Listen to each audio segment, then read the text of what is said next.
എത്ര രാജ്യം സന്ദർശിച്ചിട്ടുണ്ടാവും അമ്മയും മോനും കൂടി? അങ്ങനെ വലിയ ഞങ്ങൾ ഇന്ത്യയാണ് ആദ്യം പുറത്ത് പോയിട്ടില്ല അധികം. ആ, മെയിനായിട്ട് ഞങ്ങൾക്ക് ഇന്ത്യ കണ്ട് അവസാനിപ്പിക്കണം, കഴിയില്ല. ഇന്ത്യ കണ്ട് അവസാനിപ്പിക്കാനാണ് ആഗ്രഹം, പക്ഷെ അത് കഴിയുന്നില്ല. കാണും തോറും ഇങ്ങനെ കാണാൻ വേണ്ടിയിട്ട് വായിക്കും തോറും കൂടുതൽ വായിക്കാനുള്ള പേജ് പോലെ. അതെ അതെ അതെ, എത്ര കണ്ടാലും മതിയാവാത്തൊരു കൾച്ചറാണ് നമ്മൾ. ഇപ്പൊ എത്ര ടൂർ നടത്തി കാണും ഏകദേശം? 10 വർഷത്തിലേറെ ഞങ്ങൾ തുടങ്ങിയിട്ട് 10 വർഷമായി അല്ലേ?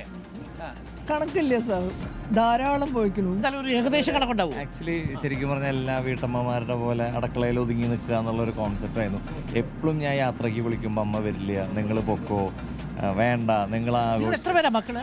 3 പേരാ, ചേച്ചി, ചേട്ടൻ, ഞാൻ. ഈ ചേച്ചിക്കും ചേട്ടനും ഈ ഭ്രാന്തുണ്ട്, യാത്രാ ഭ്രാന്ത് കുറവാ. അച്ഛൻ്റെ അത്ര ഭ്രാന്ത് വേറെ ആർക്കും ഇല്ല. അച്ഛനാണോ യാത്രയുടെ ആള്? ആണോ? അച്ഛനാണ് ശരിക്കും പറഞ്ഞാൽ. അച്ഛൻ എന്തായിരുന്നു ജോലി?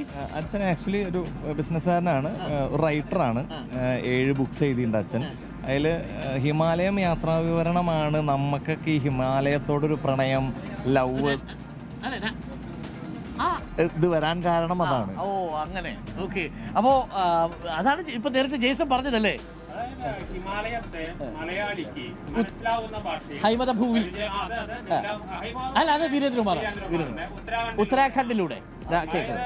പിന്നെ കൈലാസം മുതൽ പഞ്ചകൈലാസം മുതൽ എല്ലാ മേഖലകളും മലയാളിക്ക് മനസ്സിലാവുന്ന രീതിയിൽ എഴുതി കാണിച്ചു കൊടുത്താണ് ശ്രീ രാമേന്ദ്രൻ ചേട്ടൻ്റെ അല്ലേ? മുഴുവൻ അങ്ങനെ പേരല്ല, ഇനിഷ്യൽ എന്തായിരുന്നു? M K Ramendran. അപ്പൊ അദ്ദേഹത്തിന്റെ പുസ്തകം ഞാൻ വായിച്ചിട്ടുണ്ടോ, പ്രത്യേകിച്ച് എന്താണ് ആ ഹിമാലയ മാനസരോവറിലേക്ക് പോകുന്ന അപകടകരമായ ഒരു യാത്രയെക്കുറിച്ച് അദ്ദേഹം പറയുന്നുണ്ട്. ആ സ്ഥലത്തൂടെ നമുക്ക് പോകുന്നത് പോലെ ഫീൽ ചെയ്യും.